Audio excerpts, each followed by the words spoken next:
Assalamu alaikum wa rahmatullahi wa barakatuhu. A very warm welcome to everyone joining us today for this important webinar, Diabetes and Oral Health Nexus, a multidisciplinary perspective. I am Dr. Mama Batul, your moderator for today, and I pray that this gathering becomes a source of benefit, learning, and guidance for all of us. As we begin, I would like to reflect on an important Islamic reminder related to health and wellness. In the Quran, Allah says, O you who believe, eat of the good and pure things we have provided for you, and be grateful to Allah if it is indeed Him that you worship. Surah Baqarah. This beautiful ayah reminds us that eating pure, wholesome, and moderate food is not just a health guideline. It is an act of gratitude and obedience to Allah. Caring for our bodies, avoiding excess, and living with balance are all part of fulfilling the amana entrusted to us. And as the Prophet Muhammad said, Allah has not sent down a disease except that He also sent down its cure. Seeking knowledge, improving healthcare practices, and working together for preventative care are therefore part of our worship and service to society. With that spirit, I welcome you all once again to this PIMA webinar. Before we move forward, it is important to appreciate the scale of diabetes epidemic both globally and within our region. According to the International Diabetes Foundation, International Diabetes Federation, Diabetes Atlas 2024, an estimated 11.1% of adults worldwide, nearly 589 million people are living with diabetes. The situation in Pakistan is even more alarming. As reported by the IDF Diabetes Atlas 2024, Pakistan has one of the highest diabetes prevalence rates in the world, with over 31% of adults, approximately 34.5 million people affected. These numbers highlight the urgent need for awareness, early diagnosis, patient education, and interdisciplinary care, especially in dental settings where many systemic signs may first appear. And it is in this context that today's session becomes even more meaningful. We are honored to have an exceptional panel with us today representing general medicine, periodontology, prosthodontics, implantology, and maxillofacial surgery. Hence, I would like to introduce our esteemed panelists for today's webinar. First, we have Dr. Ala Al-Zafar. Dr. Ala is a diplomate of the American Board of Periodontology, a highly respected consultant periodontist, and currently serving at Jabbar Hospital in Kuwait. Her deep understanding of periodontal systemic interactions makes her an invaluable voice in today's discussion. Joining her is Dr. Ufaq Rao. Dr. Ufaq is a BDS, FCPS, and an assistant professor of oral and maxillofacial surgery at Shifa College of Dentistry. Her clinical and surgical expertise brings important insight into managing diabetic patients undergoing oral surgery. We are also honored to have Dr. Aisha Sadaf with us. Dr. Aisha is an associate professor and head of prosthodontics at Shifa College of Dentistry. With her extensive prosthodontic background, she will guide us on the restorative and rehabilitative needs of diabetic patients. Next, we welcome Dr. Rahila Amir. Dr. Rahila is an assistant professor at Shifa College of Medicine Dentistry and a consultant at Shifa International Hospital. Her medical expertise is essential in helping us understand the systemic foundations of diabetes and its implications for oral health. And finally, we have Dr. Mashal Amir. Dr. Mashal is an FCPS periodontology and serves as an assistant professor and implantologist at Shifa College of Dentistry in Islamabad. With expertise spanning both periodontology and implantology, she brings a comprehensive clinical perspective to this webinar. So this was the intro of our panelists. This session is divided into 7 structured rounds. We will start with round 1. And in this round, we will look at how diabetes affects healing, immunity, and overall systemic response, particularly in the oral cavity. We will be asking questions with our panelists, and if you have any questions that comes to your mind, you can drop them in the chat and we will take those questions at the end. So my first question is for Dr. Rahila Amir. Dr. Rahila, how does uncontrolled diabetes physiologically affect wound healing and immunity in the oral cavity? I hope all of you can hear me. Assalamu alaikum. I am Dr. Rahila. Thanks for your introduction and kind words. and thanks for giving me this opportunity on this important topic. I think this fact is well known to everyone that poorly controlled diabetes affects wound healing. But how? If you can recall the process of the wound healing or steps of wound healing, it involves hemostasis, inflammation, proliferation, and remodeling. And hyperglycemia or poorly controlled diabetes disrupt all of these processes from a neutrophil migration, decreased chemotaxis, decreased phagocytosis, and all of these factors lead to poor wound healing through disrupting the neutrophil function and also decreasing the process of immune response of the body, increasing the inflammatory phase of the wound healing. And it's also very well known fact that poor glycemic control damage the microvasculature. When there is a disrupted microvasculature, there is a poor supply of the blood, food, and nutrients to the injured area, in this case, the oral cavity. Because of this poor supply of nutrients, blood, the healing process is further delayed. And in addition, superimposed infections are patient become more susceptible to superimposed infection because of the poor supply of the nutrients and blood to that area. And hyperosmolar fluid within the cell and around the cell over the injured area also increase the susceptibility of the infection. So it means that proper glycemic control is key to the optimal wound healing. Thank you, Dr. Rahila. Building on that, what glycemic control benchmarks do you consider safe for dental procedures? When we talk about the control benchmark, let's talk about HbA1c. HbA1c is the biomarker in the blood which tell about the glycemic control over the last 3 months and especially over the last 1 month. And HbA1c of 7% is considered safe for the patient in almost every respect. Almost every respect I means for preventing long-term complication, for improving wound healing or good immunity and good functional status of the patient regarding the wounds or procedures. You may think that by 7%, long-term research has proven that if the HbA1c is maintained at 7% or less, then we can prevent the long-term complication, both microvascular and macrovascular of the diabetes mellitus. Although it is worth mentioning that diagnostic criteria of diabetes is 6.4 and above of the HbA1c. Between 5.7 to 6.4, this is pre-diabetes. But target in the diabetic population is 7%. So if the patient has a glycemic control, good glycemic control is indicated by HbA1c of 7% or below, then it's a good control. It will prevent the episodes of hyperglycemia as well as prevent the long-term complication, help improving the wound healing and good immune function of the patient. Thank you. Thank you. Okay, now let's move to surgical perspective. Dr. Ufaq, this question is for you. From a surgical perspective, how does poor glycemic control impact post-extraction healing and infection risk?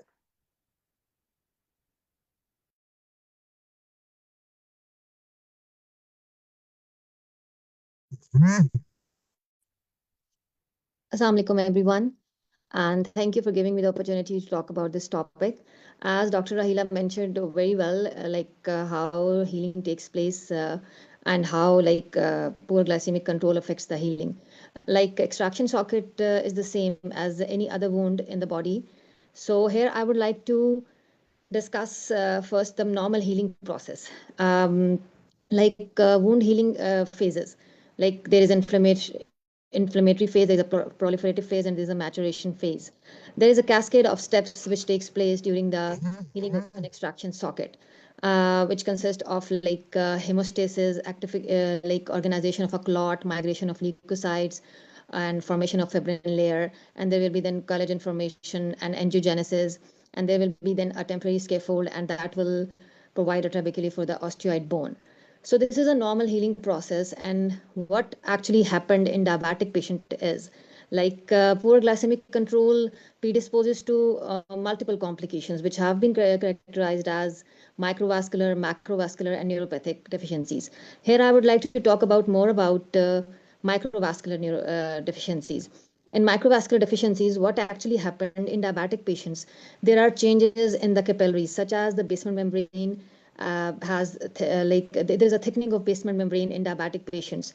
What actually happened after that is there is an altered permeability, and there will be impeded or delayed migration of leukocytes, which will impair or cause the tissue to be hypoxic and underperfused. And because of these lesions, there will be delayed and poor wound healing, and there will be increased risk of infection.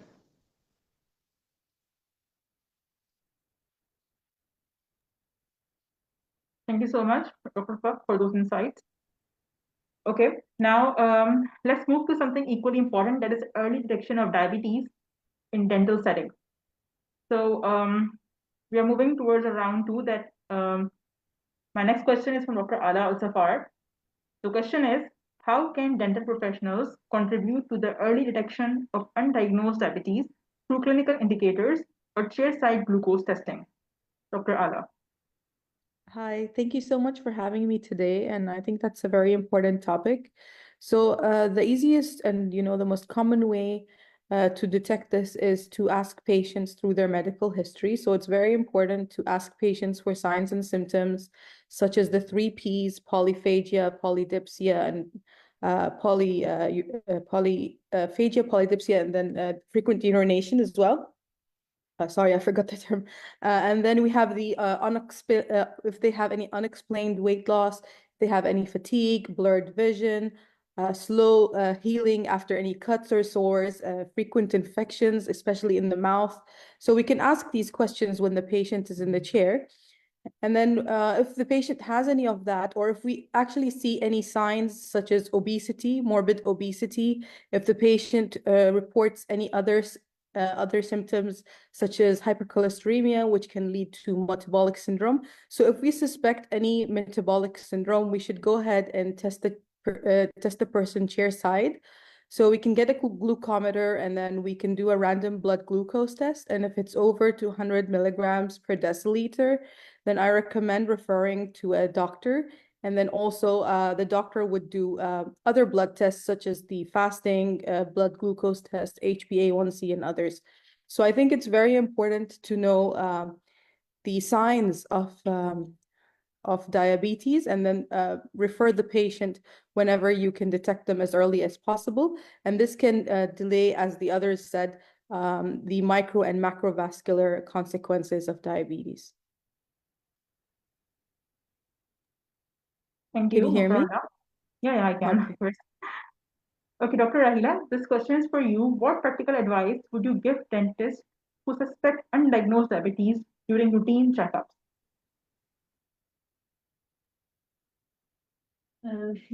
Just as Dr. Ala mentioned, they can have a varied symptom of the diabetes mellitus at the time of the presentation on the basis of the history. There are a long list of symptoms starting from vague symptom like fatigue, unexplained weight loss, but to some specific symptom like polyuria, polyphagia, or polydipsia. But these hyperosmolar symptoms, which are considered very common, like polyuria, polyphagia, polydipsia, it is more common in type 1 diabetics. But the type 2 is not that common in hyperosmolar symptom. Most of the type 2 diabetics either presented with recurrent infection. For example, in case of oral cavity, they can have a recurrent oral infection, periodontitis, persistent gingival inflammation, and poor response to poor healing after extraction. In case of oral checkup, or recurrent UTIs. In case of it should and even asymptomatic as well, which are part of the routine screening in most of the cases. But as far as routine dental checkup is concerned, if there is persistent gingival inflammation, if there is periodontitis, which is not treating, not improving on the routine treatment, or periodontal abscesses, or oral candidiasis, or even unexplained tooth mobility, and they can have the symptom of the undiagnosed diabetes mellitus. If you suspect a patient having undiagnosed diabetes, you must refer to the patient to the physician for confirmation of diabetes and the initial start of treatment as earliest. Because patients usually tend to lose follow-up or tend to ignore these symptoms because poorly controlled diabetes or diabetes, especially type 2, have very vague symptoms. They may present with that diabetes initially because of some other symptom, and you suspect that can have diabetes mellitus.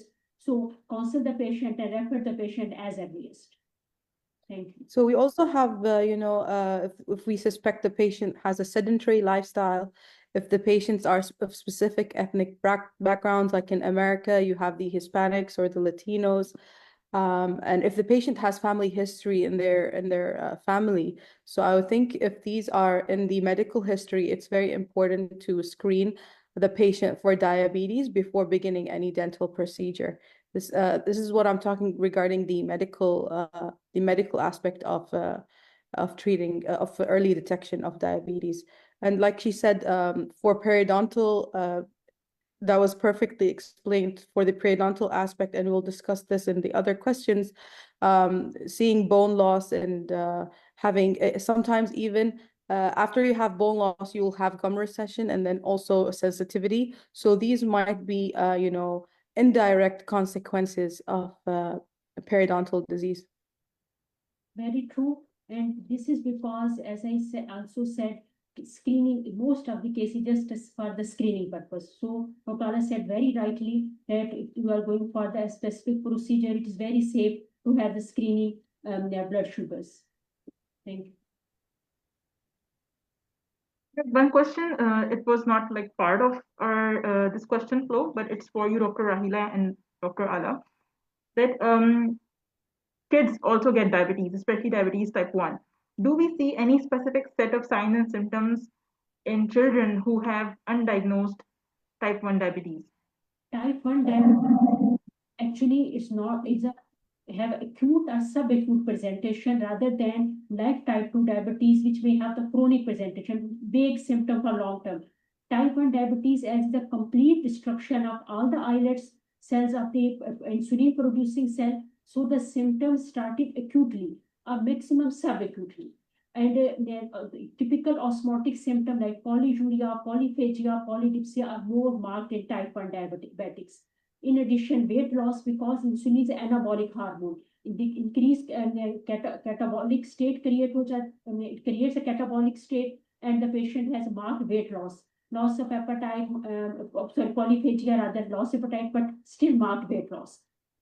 Recurrent infections and type 1 are very prone to develop diabetic ketoacidosis as well. And if the patient is going for the procedure and has a history of polyuria and polyphagia only, no specific symptom, maybe at a dental procedure, it may develop DKA because stress will precipitate the development of DKA in otherwise subacute presentation of type 1 diabetes mellitus. So medical history is very important in case of suspicion, weight loss, hyperosmolar symptom, recurrent infection. These are key points. In addition, sometimes these patients have numbness, paresthesias, or blurring of vision.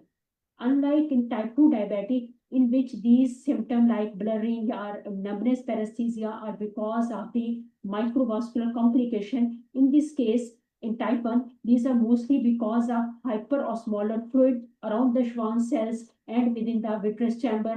Because of this hyperosmolar fluid, there is a blurring and numbness and paresthesia, and which will be corrected after correcting the hyperglycemia, because there is a more marked hyperglycemia as compared to that type 2 diabetic, who are undiagnosed until now. Thank you both. Yes, as from a dental perspective, I think it's very hard for us to be the first people to detect type 1 diabetes. Usually the patients come, like the doctor said that the representation is usually very acute. So they usually end up in the medical office before seeing us. But we would suspect type 1 diabetes maybe in a patient that is very young and presents with a very aggressive type of periodontitis, mobility with unexplained a causation of bone loss, such as, the patient has a perfect oral hygiene, the patient doesn't have any hormonal changes, The CBC blood tests are all normal. So it's very important to send the patient and also have their sugar levels checked, just in case they might have undiagnosed type 1 diabetes. But like the doctor said, usually they do have already, once they are at the dentist, they usually have the history of having type 1 diabetes, and it's usually easier to be diagnosed that way. Thank you, both of you. So this means that early recognition truly changes the patient outcomes. We now move to an area deeply linked with diabetes, that is periodontal health. And my question is to you, Dr. Ala. Periodontal disease is often considered the sixth complication of diabetes. Could you elaborate on this bidirectional relationship? Thank you. So yes, periodontal disease is the sixth major complication. This is after cardiovascular disease, eye disease, neuropathy, nephropathy, and peripheral vascular disease. And this is based on the strong bidirectional link between diabetes and periodontal disease. And this is because of the strong inflammatory causation or link or risk that happens during the exacerbation of periodontal disease, or when you have hyperglycemia after diabetes. So diabetes contributes to periodontal disease. First, it increases the inflammatory burden. It increases the oxidative stress, systematic oxidative stress in the patient, and it increases the advanced glycation end products, which act on the receptors, the RAGE receptors, and this increases the inflammatory burden systemically in the patient, and it can exacerbate tissue damage also in the mouth, causing tissue destruction and then periodontal disease or bone loss in the patient. Now, diabetes also affect the neutrophil function, so this can impair the healing in the patient, as well as it can weaken the immune response, making it harder for the body to fight the oral bacteria in the mouth, and therefore putting the patient at a more vulnerability to infection that can lead to, pus in the gums and exacerbation of periodontal disease. And then because it's a bidirectional relationship, so there are some studies, especially in the EFP guidelines, that show a short-term benefit of treating periodontal disease non-surgically, and this can lead to a reduction in the HbA1c from 0.3 to 0.4%. And this is only short-term, in 3 to 6 months. So this can show you that actually treating periodontal disease may lead to a effect on the blood sugar levels, although it's only short-term results. And therefore, encouraging the patient to go through frequent examinations and to the dentist, and then frequent non-surgical therapy and monitoring to prevent the patient from having periodontal disease or from exacerbation of periodontal disease. So this is in regarding to the bidirectional relationship between the two. So this can show us that once we treat, or once we control, once we control one, we can control the other, because they are all lifelong conditions and we can only control them and not treat them completely. Thank you. So what do you think are some early signs that general dentists look for to identify periodontal involvement in diabetic patients? So diabetic patients usually see a more rapid progression and more severe response. So they would have more red, swollen, or puffy gums. So usually the gums should be pink and firm, but when you have red, swollen, or puffy gums, this is the primary indicator of inflammation in your gums.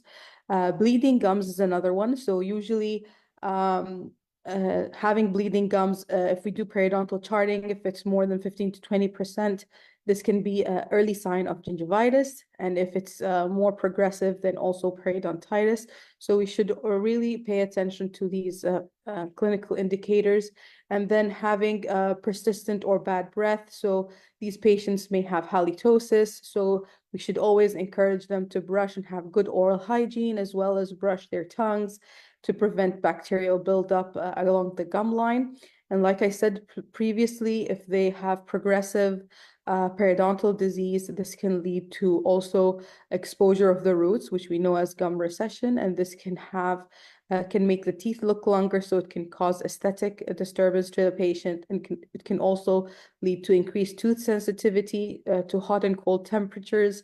And then we can also have moral oral microbiota in these deeper pockets, which can lead to active infection and pus formation called pus buckets in these patients. So other unique symptoms that can happen, especially in diabetic patients that are that have poor blood control, glucose control, is dry mouth or xerostomia. They can have slower healing of their oral tissues, especially after injuries to their oral cavity or after dental procedures. They can have frequent infections, whether fungal infections such as oral thrush, candidiasis, and they can have an impaired glucose or immune response. And they can also present with burning mouth syndrome, which can also be linked to the uncontrolled blood glucose levels. So we should always pay attention and use diagnostic tools that can aid us in diagnosing these things, such as very accurate periodontal charting, and taking not frequent, but like monitoring the patient through radiographs to see if there is an exaggration according to the radiographic guidelines for the patient and the patient's susceptibility to periodontal disease. Thank you. So how does strict glycemic control affect the periodontal therapy outcomes? And how often do you think patients should be recalled for follow-ups? So like I previously mentioned, glycemic control affects both surgical and non-surgical. And we saw that non-surgical can reduce an average of 0.4 of HbA1c. So also good glycemic control is also related to, implant outcomes. So according to which guidelines you see, we know that to be very well controlled, you have to be less than 7%. But, the guidelines differ for moderately controlled or not controlled diabetes. So some papers say that under 8 is from 7 to 8 is moderately controlled, and over 8 is not controlled. And other papers put from 7 to 8, from 7 to 10 as moderately controlled, and over 10 is not controlled.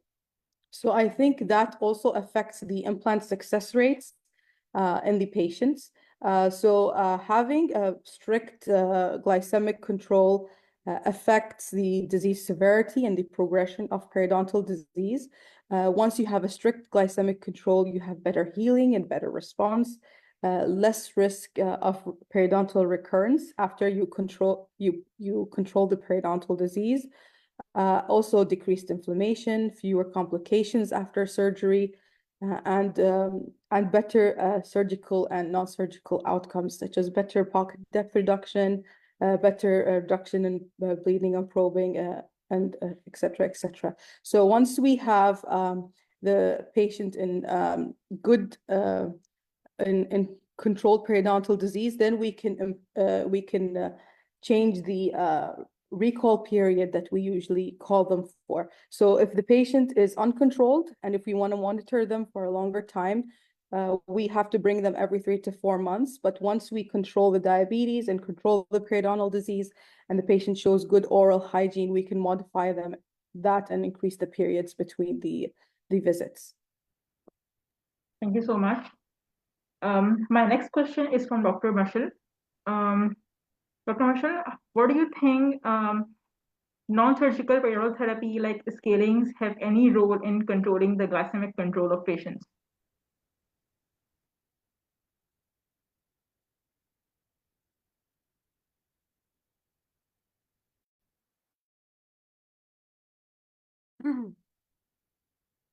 Dr. Mashal, please unmute yourself, please.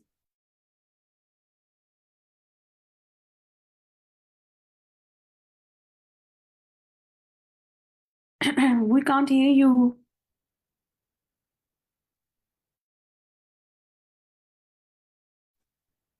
Okay, thank you so much for having me on board. The studies have been shown that when you do a non-surgical periodontal therapy, that is the root surface debridement, in a layman terminology, we call it scaling. So what happens is that when you do scaling, the inflammatory burden of the patient is decreased. And as my fellow colleagues, Dr. Rahila, Dr. Ala has explained it quite well, that when there is increased inflammation, so there is increased insulin resistance. So by scaling, when you decrease the inflammatory burden, you indirectly decrease the insulin resistance, and thus you decrease the HB1C levels. So it has been shown by EFP guidelines that after non-surgical periodontal therapy, 0.3 to 0.6% HB1C levels are improved. And it acts like that you are adding a second anti-hypoglycemic agent to the regime. So yeah, the non-surgical periodontal therapy has a profound effect on the HB1C levels. Thank you, Dr. Mashal. Now that we have explored the periodontal and surgical aspects, let's shift our focus toward the prosthodontic challenges commonly seen in diabetic patients. So we have Dr. Aisha Sadaf on board with us. She's a prosthodontist. And Dr. Aisha, this question is from you. How can prosthodontists reinforce preventive oral hygiene education for diabetic patients who wear removable prosthesis? Dr. Aisha Sadaf. Thank you so much for inviting me to this enlightening talk. Prosthodontists can play a very important role because we are dealing with the partially dentate, the patients who have few missing teeth and the completely missing teeth. And these patients are going to wear a foreign body, that is a denture or a crown or a bridge in their mouth. So in Pakistan, it's very important because the prevalence of diabetes is increasing day by day. In 2021, we had 20% of the population that was suffering for diabetes. And in 2023, 32% of the people are suffering from the diabetes. So I will share my screen so that we can have better understanding. We can go for the tailored education for every patient who has come to us, who is diabetic, or pre-diabetic, or at a risk, whose basal metabolic rate, our body mass index is high. We can give the oral hygiene maintenance, not only for the prosthesis, but also the regular practice of the toothbrushing, flossing, and the glycemic control, because everything depends on the glycemic control. If the patient does not go to his physician regularly, so no matter how much periodontal therapy or a good impression we will take, the patient's oral status is not going to improve. So it is important for a prosthodontist, and not only a prosthodontist, but also every general dentist, to reinforce the patient to keep their blood sugar in check, and twice a day brushing, use the auxiliary methods, dental flossing, and especially the patients who are wearing the dentures. Because the denture is also a cause of inflammation in the patient if the patient is not cleaning it well. Let me share the screen. I will want to share some strategies that how we can do this.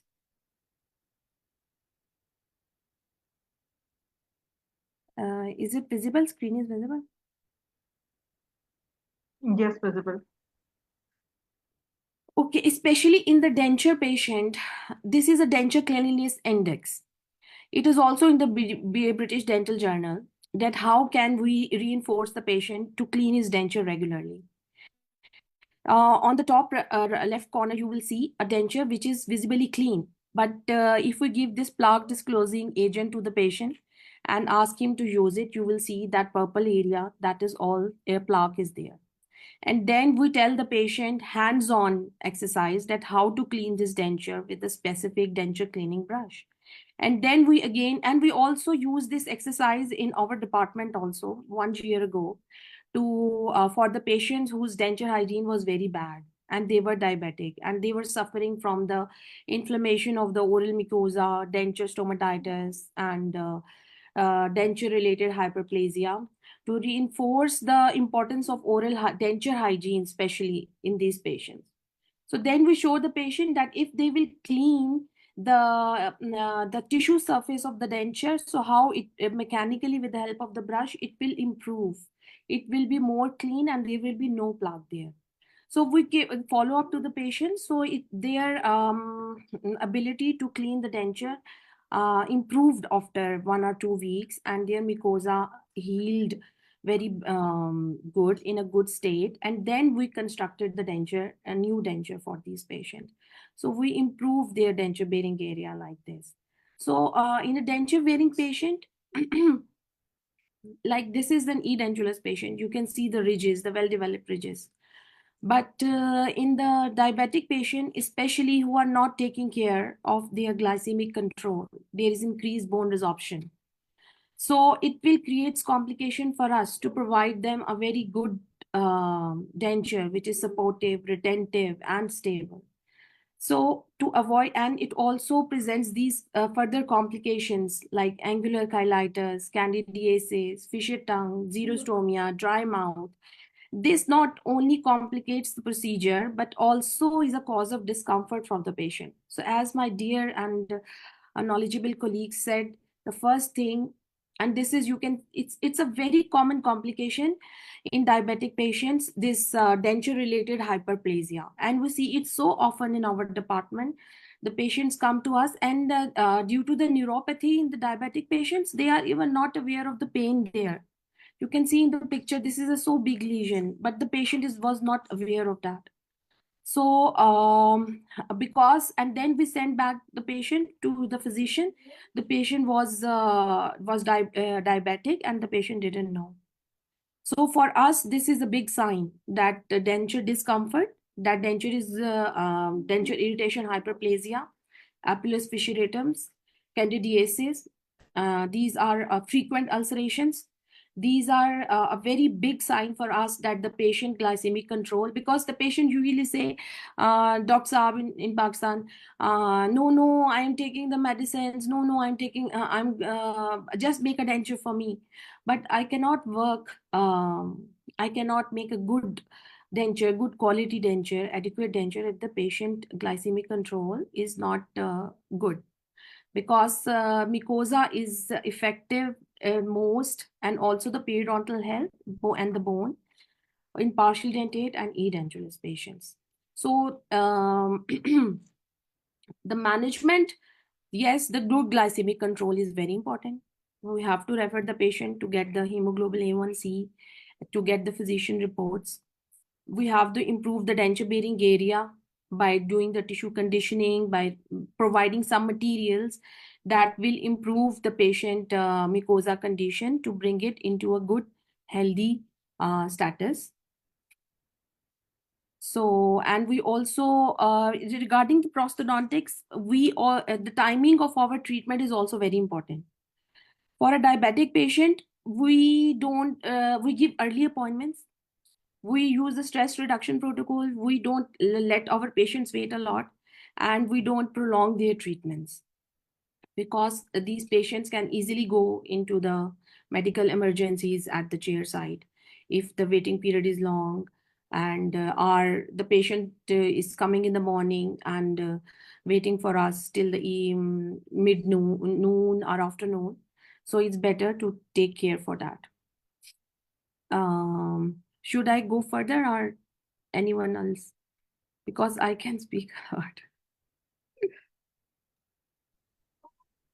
Let's touch other aspects of rehabilitation. Dr. Aisha, thank you so much. So, as many patients are now opting for fixed prosthodontic treatment, implants have a lot of importance. So, and diabetes, I think, significantly influences treatment outcome of implants. So, Dr. Mashal, my next question is for you. When evaluating a diabetic patient for implant placement, what initial clinical and metabolic criteria do you assess? Well, as far as the metabolic assessment is concerned, what I look for is obviously we look for the random blood sugars, but I think in implant and even in perio, HB1C levels are more important and more reliable because it gives you a 3 month the glycemic record of the patient. So if it is less than 7%, we are very good to go with the implant, and they are the evidence has shown that the success rate of the implant in controlled diabetic patients are equal to that of the non-diabetic patient. But if it is less than 8%, we can still go with the implants. But if it is greater than 8, like into 8 to 9, then we refer the patient to the concerned endocrinologist or the internal medicine specialist to control the diabetic condition. So metabolically, we look mostly about HB1C levels. And as far as the clinical thing is concerned, what we look for is what is important for us being a periodontist is that underlying periodontal infection. If the patient is having periodontitis, as Dr. Ala and Dr. Rahila has previously discussed, that there is a bidirectional relationship. So if the patient is having uncontrolled diabetes, the patient might have periodontitis. And the evidence has shown that if the patient is having untreated periodontitis and if that patient gets an implant, so what will happen that there will be the infection of the implant, which we call as periimplantitis. So I look into the underlying periodontal infection. We rule out this, and so we rule out this by bleeding on. There should be no bleeding on probing. The pocket depth should be reduced, and it should be normal. What else we look for is that we look for the soft tissue evaluation, in which we look the keratinized tissue, the biotype of the patient, right? And then we look for the radiological assessment, where we look for the bone quality of the patient. So yeah, these are the clinical assessments that we do for our diabetic patients. Thank you. And do you modify the antibiotic protocols for diabetic patients, or are the healing timelines different for them? Well, as far as the antibiotics protocols are concerned, so for the controlled diabetics, it's universal and it's like no change of protocol is needed. But when the diabetes is uncontrolled, then we go for prophylactic antibiotic prior to the implant placement, and then we continue it for post-op for almost 5 days. We give 2 gram amoxicillin 1 hour prior to the implant placement, and then we continue it for 5 days. So yeah, this is what we do for antibiotic. Otherwise, if the patient has controlled diabetes, so then we follow the standard protocols. Thank you. And how do you counsel patients pre and post-operatively for long-term implant success? Well, in my pre-counseling session, what I tell the my patient is that the perio and the implants. I always tell my patients that when the house is on fire, you are not gonna build rooms in it. Or same is the case with the teeth, right? If the gums are not healthy, you cannot place implants or bridges or crowns, right? So our first priority would be to extinguish the fire in the house. The same is the case with the gums. We need to stabilize the gums, and then we are going to place the implants. So I tell them that as much as it depends on my surgical technique, it also depends on your oral hygiene and also your glycemic control. So I tell them to control their glycemic control with their physicians or endocrinologist. Also, I ask them to maintain their oral hygiene quite well. And if, in addition, the patients are smokers, they need to quit the smoking as well. And for post counseling, what I do is that I tell my patients to again to have their monthly visits with their endocrinologist, to have a good glycemic control and their good oral hygiene, and we need their maintenance visits, because the compliance in case of an implant patient, even a perio patient, is very much important, because the evidence has shown that the patients who are on regular checkups and maintenance visits, we get good results even if it is a patient of a perio or if it is an implant patient. So yes, regular recall visits are very much necessary in such cases. Thank you so much, Dr. Marshall. Thank you. Now, I would like to bring in Dr. Ufaq Rao to discuss surgical and emergency considerations in diabetic patients. Dr. Ufaq, what precautions are essential during extractions or minor surgeries in uncontrolled diabetes?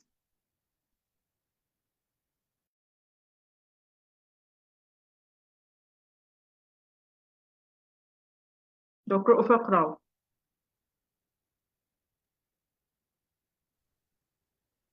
Okay. Here, I would like to divide the precautions in like preoperatively, intraoperatively, and postoperatively. Like before extraction, what we need to see and how we can prepare our patient for extraction. First of all, we need to consult with the physician if a patient has poor glycemic control. And what we usually do in our patients, we usually look into the blood sugar random like value. And according to that, we proceed. And if the value is very high, and we are suspecting that the patient has poor glycemic control, we usually refer the patient to the physician for the consultation. And then plan your appointment strategically. Plan the appointment in the early morning when your patient will be in the best physiological state. And then ask the patient or advise the patient to have like balanced meal before the extraction appointment. And we also advise the patient to like have them like take the medication which was prescribed to the patient by the physician. Then intraoperatively, this is a very important thing which I want to focus on that.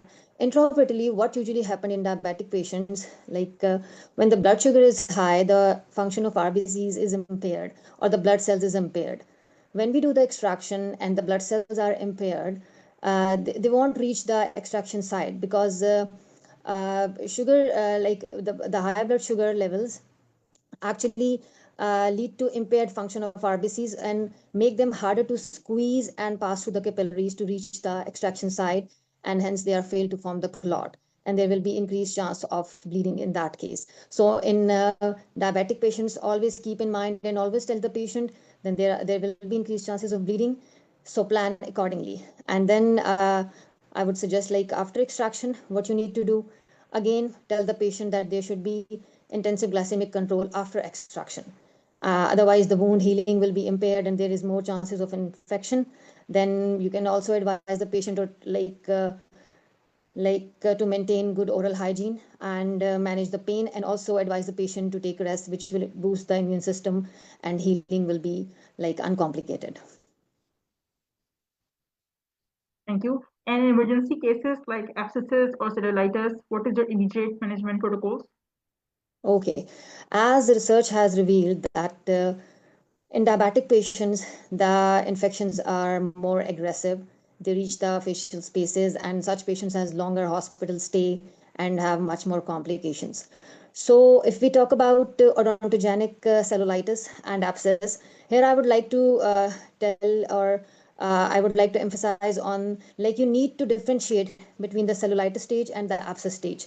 The cellulitis stage, there will be like the swelling will be diffuse and it is more dangerous than abscess. If the swelling is diffused, it can reach to the airway, and that should be like your main concern. For such patient, the treatment is different, and for the in patients in which abscess has been formed, the treatment is different. Because in abscess, there is a collection of pus and body cells has like walled it off. But in cellulitis, it's not like that. It's a like spreading infection, and it can reach to like your airway, and that will be a potential like a threatening alarming sign that you need to like keep in your mind. So odontogenic cellulitis is a polymicrobial, and we know there are multiple like bacteria involved in that, like streptococcus, streptococcus, and others. What we usually do, we usually prescribe antibiotics, and in 90% of the cases, the antibiotic works in cellulitis. And we usually start with the empirical therapy, and then like it usually resolves with the like empirical therapy. But then again, you have to like counsel your patient and tell the patient that there should be intensive glycemic control. Otherwise, it won't stop. Like it will like harm the patient in multiple ways. And then if we talk about abscess, then we have an option of incisional drainage with the Hilton's method, and we can also provide the IV antibiotics. And again, in both cellulitis and abscess formation, we have to like maintain the oral hygiene, and also we have to keep the patient hydrated. There should be a nutritional support, and again, there should be an intensive glycemic control that will help to reduce all such problems and treat these problems. Thank you so much. We have like around 10 minutes left, so I would like to speed up the discussion. Dr. Achasalov, I'll be merging three of your questions in one question. Let's talk about fabrication of dentures for patients with diabetes. So we know that diabetic patients have poor tissue tone, they are zero stomach. And so what are your key considerations when fabricating dentures for them? How do you modify the impression techniques? What material is the best as the tissues are fragile? Thank you. Dr. Aisha Sadaf.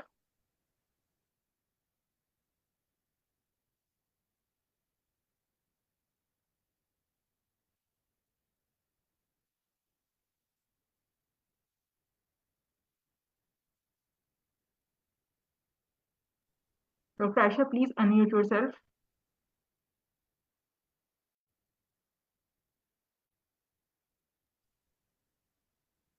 Okay, is my presentation?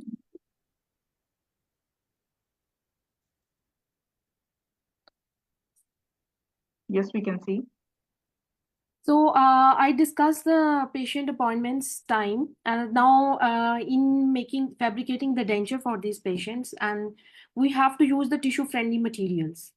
Not only the tissue-friendly impression materials, but also the tissue-friendly denture-based materials and tissue-friendly designs. So what are these? So when we try to take the impression, we don't want to compress the mucosa because the mucosa is already fragile. So we use those materials which are called the mucostatic, that is, they record the mucosa in minimal pressure. Not no pressure, just the minimal pressure, or the selective pressure technique. As you can see in the figure, that if the patient has less bone and more flabby tissue, we can make windows in our special trays, custom trays. We can make holes so that the mucosa is not compressible. We can make spacers, and there are different ways.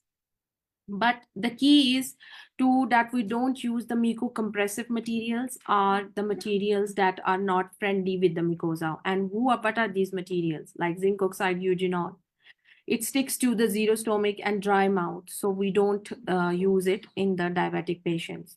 We use alginate, we use silicone light body impression materials. Sometimes we also use the tissue conditioning material also. This is the soft liner in the center, also as an impression material. And our goal is to provide the maximum stability and retention for this denture because patient doesn't have the saliva. So we place the teeth in the area, this is that we call the neutral zone, where the muscles and the tongue, they are balancing each other. The muscles, the buccal muscles, and the tongue is in a balance. So we place teeth in there. So that's a separate topic, that how do we record it, but this is a way to find a perfect balance and found adequate denture in this patient. And first main thing is that your denture should have rounded, polished borders, no sharp borders, no sharp edges, because any small pinpoint sharp edge will go for irritation for that patient, and ultimately it will go for denture irritation hyperplasia. And the patient will not even know it. And after even 1 month, the patient comes to you, there will be apellus fissuratum there. So please remember rounded, polished borders, rounded, polished borders. And yes, we have to provide the more surface area for these dentures for stability, occlusal balance, proper adequate extensions, all the primary stress bearing areas, hard palate, tuberosities, they should be covered. We cannot afford any underextended, means very small, flippers. We don't recommend in these patients. Okay, coming to the denture base. And we have to give the not so much occlusal pressure, no premature contacts, no traumatic occlusion, that when the teeth come in contact, they should be perfectly in balance.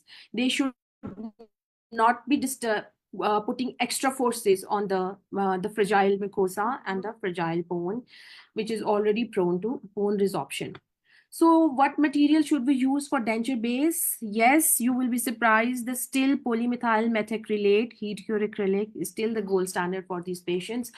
because it is easily cleansable, it is mucosa friendly, and it doesn't it doesn't lodges the bacteria. It has less pores.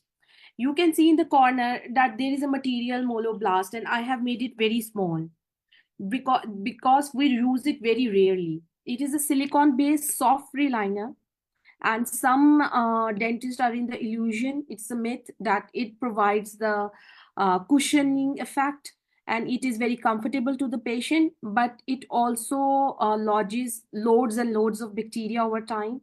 It's difficult to clean it, and ultimately it leads to the denture stomatitis. So this moloblast material we recommend only in very rare cases.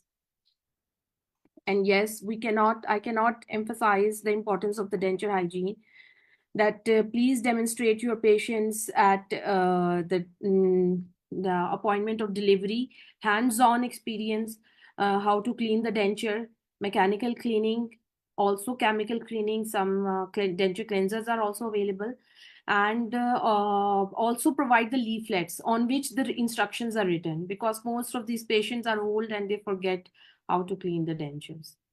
Dry mouth, how to avoid it? Yes, good glycemic control is the gold standard. We ask the patient that sip water, avoid irritants, avoid spicy food, use humidifier, and salivary substitute, artificial saliva. We also recommend it. There is another method. We can make the salivary reservoirs, that is tunnels in the dentures.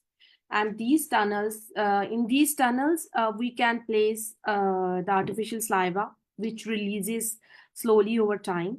But they are very technique sensitive, and the patient should also be very skillful in cleaning these dentures. Otherwise, they are not very commonly used. And yes, regular denture follow-ups is very necessary. Always tell your patient that visit a prosthodontist or a good dentist for their denture. After 3 to 6 months is must to go for the denture follow-ups.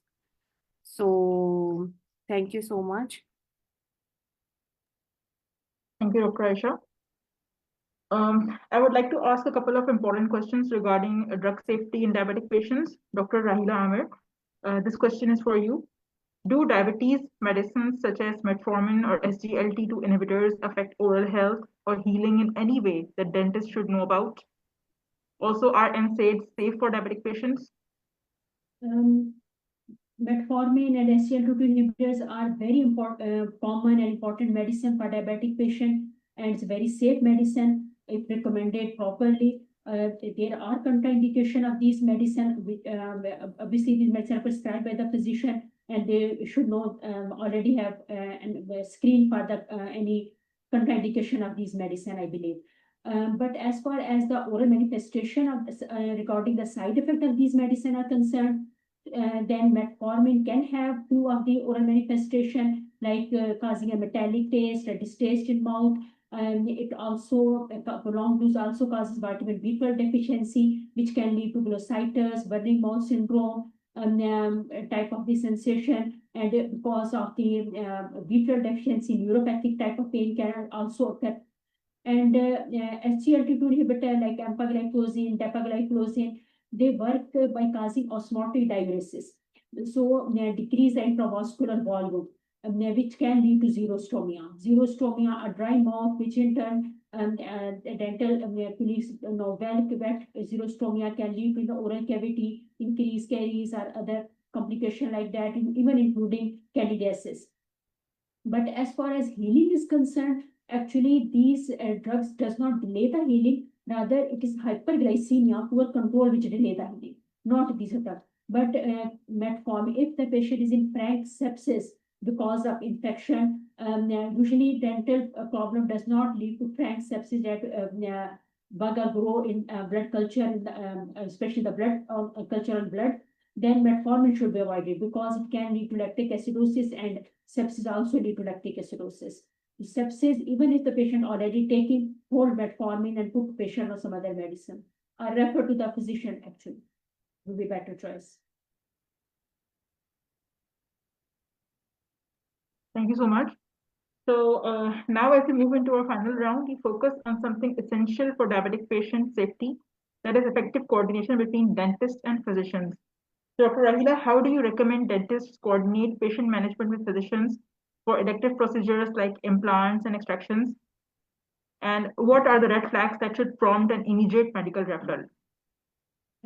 Actually, for diabetic patient, I think it's emphasized again and again that good glycemic control is a key for any treatment, that mandatory treatment or any other treatment. So as effective coordination is very important, especially in case of elective procedure. Patient should have a good glycemic control beforehand and afterward as well. For that, should have a regular follow with the physician, and it also for the safety of the patient and as well as for the doctor as well, because patient may have some of the complication of diabetes mellitus, some of microvascular, macrovascular. Patient may be taking blood thinners, and when to stop, can be stopped or not, and all the things like that. There can be the multiple reason, but precisely we can say for every patient, regular follow-up, that for every diabetic patient, there should be physician involvement and regular follow-up. And for as a red flag is concerned, diabetes mellitus is actually not a disease but a syndrome. That it means there can be a multiple red flags. For example, in the history, if the patient has hypoglycemia or the recurrent episode of hypoglycemia, patient does give the history of complication of diabetes. For history, for example, numbness, paresthesias, postural dizziness, but are known to have a complicated diabetes mellitus already, kidney disease or heart disease or other micro or macrovascular complication, other comorbid condition. Sometimes if the infection are not healing properly, for example, periodontitis or periodontal abscess, if they are not healing properly, these are also the red flag. Although patient is saying that I have a good glycemic control, although patient provide you HbA1c of 7% or less, because HbA1c gives you the average of the last 3 months and more precisely of last 1 month, but day-to-day variation. For example, patient may have a hyperglycemia at some time and hypoglycemia at some other time, and there's a more risky patient to deal with, especially considering the procedures. Especially be careful if there are complicated diabetes like with the ischemic heart disease or kidney disease, and they must be on multiple medicine if they already don't have the complication, which should be tailored for dental procedure accordingly. Thank you, Dr. Rahila, for those important insights. Now, to complete the discussion from a dental perspective, I would like to bring in Dr. Mashal Amir. Dr. Mashal, how can communication between dentists and physicians be improved for better patient outcomes? Well, I believe that in every hospital there is a medical section and a dental section. So their physicians, endocrinologists, and dentists all should be on board. And there should be standardized interprofessional communication. There should be standardized referral forms in which a periodontist should include the chairside glucose levels of a patient, the diagnosis of the disease, and they should ask their physician that whether to go, is it safe to go for the surgery or not. There should be bi-directional feedback system, like if they should mutually give feedback on the patient, and there can be real-time communication through hospital WhatsApp groups and internal EMR messaging, emails, etc. And multidisciplinary teams should be formed, which should consist of the dentist, the physicians, the endocrinologist, and monthly a case should be presented where they can make a plan based on consensus, which will be better in the interest of the patients. So joint CMEs and CPDs should be conducted. My take home message for everyone is that when dentists and physicians they communicate in real time, the diabetic patients achieve better glycemic control, the periodontal stability is good, reduced complications, and better surgical outcomes. The future of diabetes or a diabetic core is not a parallel core, rather it's an integrated core.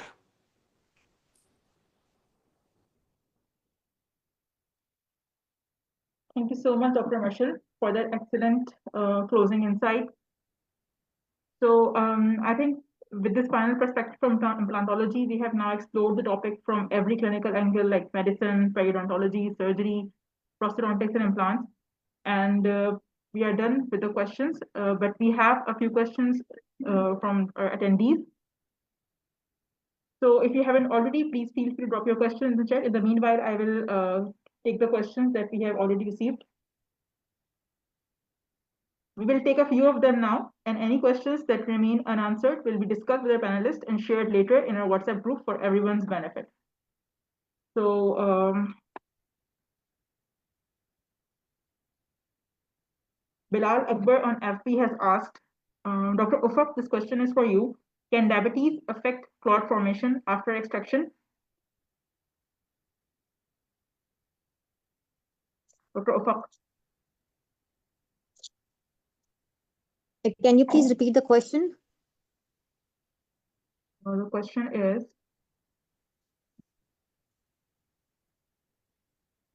can diabetes affect clot formation after extraction? Actually, I told you like it affects the RBCs, and how it affects the RBCs, it make them harder to squeeze through the capillaries and reach the side of like extraction and fail to form the clot. They when the sugar is high, they won't let the clot to form, and hence there will be more bleeding. Okay, so the next question is for you again. Is there any difference in anesthetic efficacy or duration in uncontrolled diabetic patients? No, I never seen any difficulty like or any difference in between diabetics and non-diabetics. But bleeding is the main concern. I have seen like cases in which there is more tendency of bleeding in diabetic patients than normal patients. Okay, and are NSAIDs painkillers safe for diabetic patients, especially those on metformin, insulin, or anticoagulants? Yes, it's safe. Like it's safe. They're safe.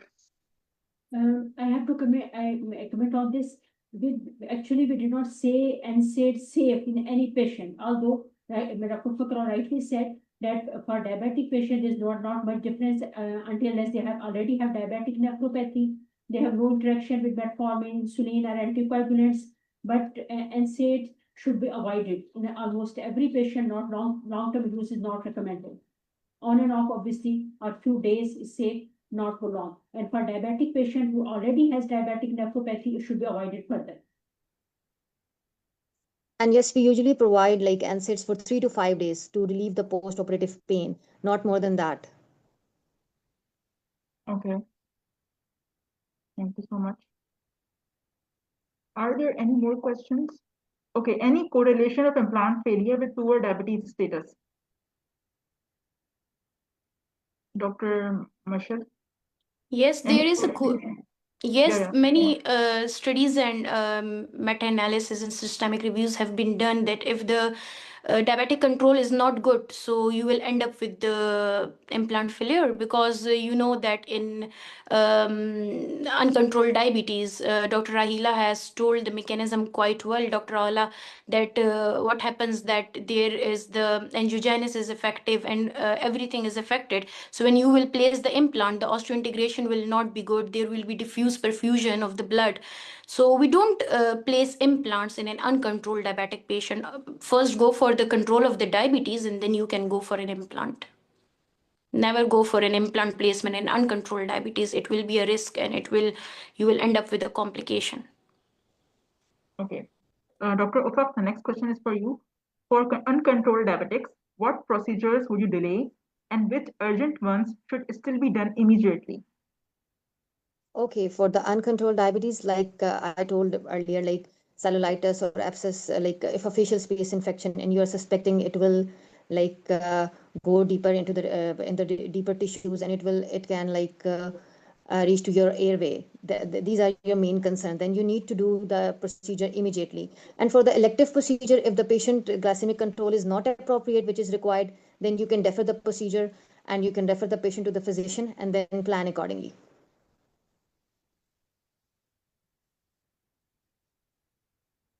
All right, thank you. I think we are done with all the questions.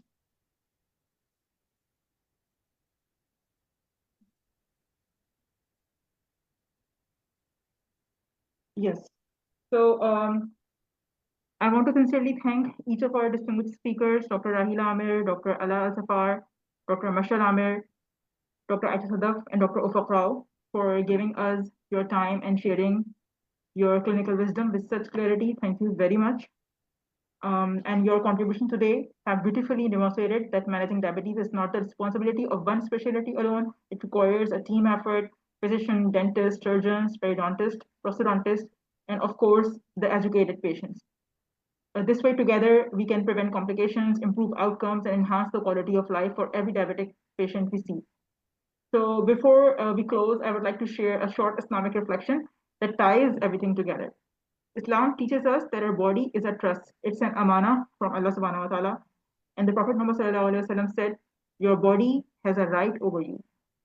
This statement is very profound and it reminds us that caring for our health is an act of worship. Preventing disease is better than treating it. And small daily habits can become acts of ibadah when done with the intention of taking care of the body Allah has blessed us with. And when we look at the causes of diabetes today, stress, poor diet, lack of physical activity, our religion has already given us solutions. Some tiny habits that protect our health are like eating in moderation, walking regularly, managing stress through prayer, zikr, and gratitude, choosing simple and wholesome foods and avoiding excess sugar and overeating, and maintaining discipline in sleep and the daily routine. So these are just not the healthy habits, they are sunnah, and following them brings barakah to both our physical and spiritual health. So as we leave today, let us remember knowledge is beneficial only when it leads to action. And healing comes from Allah subhanahu wa ta'ala, but He has commanded us to pursue the means. Before we close this session, I have a quick announcement. We'll be emailing the e-certificates after the webinar. So make sure that you are signed in with your correct full name. E-certificates will be given to all of the attendees, inshallah. And on behalf of Pakistan Islamic Medical Association, thank you all for attending, learning, and contributing to this academic gathering. May Allah reward our speakers and every participant abundantly. May Allah keep us healthy, protect us from chronic illnesses, and allow us to use this knowledge for the benefit of our patient and our communities. Jazakumullahu khairan. Assalamu alaikum wa rahmatullahi wa barakatuh.